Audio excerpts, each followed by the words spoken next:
Hello साथीहरू, हामी चाहिँ भर्खर खाना खाएर यस्तै बसिरहेको छौँ किनभने हामी चाहिँ दिउँसबाट मन्दिरतिर घुमेको अनि त्यही भएर पनि अब जाँगर लाग्छ नि। मेरो प्यारी बहिनीलाई भाडा मात्न धुन पठाउँछु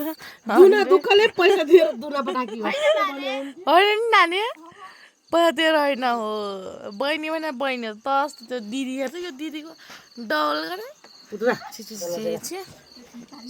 अझै पैसा दिएर भाडा धुनु पठायो भनेर चुप होइन नानी हो।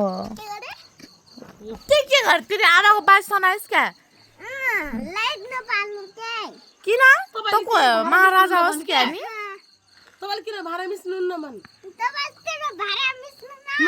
म किन मिस्लाम भाडा तँ नोकर हो क्या म भाडा माझ भने मात्नु के तास माझ सक्दैनस्